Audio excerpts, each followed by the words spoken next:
સાંભળવામાં જોતું લાગતું આ નામ લીમડાની જ પ્રજાતિ છે. લીમડાની આ જાતનો થાય છે સામાન્ય લીમડાની સરખામણીએ ઝડપી વિકાસ. સાબરકાંઠાના પલ્લાચર ગામના ખેડૂત નરેશ પટેલે આ નવી જાતના લીમડાની ખેતીમાં રસ દાખવ્યો છે.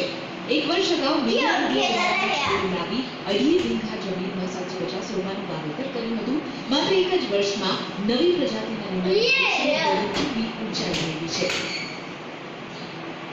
તો મિલિયા દુરિયાની વાત કરીએ તો આ ઉત્પાદનની વાત કરીએ તો એક છોડે લગભગ 1 ટન જેટલા લાકડાનું ઉત્પાદન આપે છે અને એની આમ બજાર કિંમત જોવા જઈએ તો 7 વર્ષ પછી એક છોડ આપણને 5 થી 6 હજાર રૂપિયાની આવક આપે. એની માવજતમાં કંઈ જાજુ રહેતું નથી. અમે એને વર્ષે એક વખત 250 ગ્રામ ઝાડ દીઠ NPK આપેલું. એના સિવાય એને પાણી અને 15 થી 20 દાડે પાણીની જરૂરિયાત હોય છે. મિલિયા દુરિયા લીમડાની ખેતીના છે અનેક ફાયદા. પલ્લાચર ગામના ધરતીપુત્ર નરેશભાઈના કહેવા મુજબ સામાન્ય લીમડા કરતા મિલિયા દુરિયા લીમડાની ખેતીના અનેક ફાયદાઓ છે. સામાન્ય લીમડાની સરખામણીએ આ લીમડાનો વિકાસ ઝડપી છે. મિલિયા દુરિયાનો એક છોડ 1 થી 1.5 ટન જેટલું લાકડું આપે છે. આ લાકડાની બજાર કિંમત પ્રતિ ટન 6 થી 7 હજાર જેટલી હોય છે. એક ખેતીમાં પ્રતિ છોડે 8 થી 10 હજાર રૂપિયા જેટલી સરેરાશ વળતર મેળવી શકાય છે. મિલિયા દુરિયાના લાકડાનો ઉપયોગ પ્લાયવુડ અને ટિમ્બર ઉદ્યોગમાં વધુ થાય છે. ઓછી માર્કેટિંગ મિલિયા દુરિયાની છે.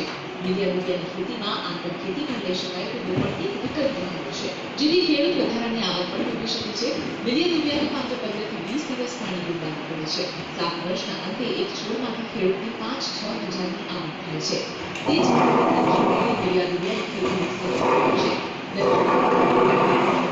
મદદ કરે છે અને લીમડાની ખેતીમાં મદદરૂપ થાય છે.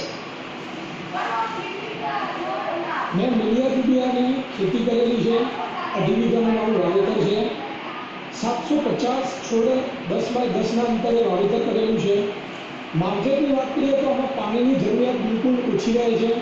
તમે નીપ દ્વારા અથવા ડ્રીપ દ્વારા 15 દિવસે એકવાર પાણી આપવાનું હોય છે અને ખાતરની જરૂરિયાત વર્ષમાં એક વખત તમે NPK આપી શકો. આમ સાબરકાંઠાના નાનકડા ગામના ખેડૂતો લીમડાની નવી પ્રજાતિની સફળતાથી કરી રહ્યા છે. અત્યારે નરેશભાઈની 2 વીઘા જમીનમાં 750 જેટલા મિલિયા દુરિયાના વૃક્ષ તૈયાર છે. આગામી વર્ષોમાં વૃક્ષ હજી વિકાસ પામશે. તેમાંથી નરેશભાઈને લાખોની આવક કમાઈ થશે. પલ્લાચર ગામના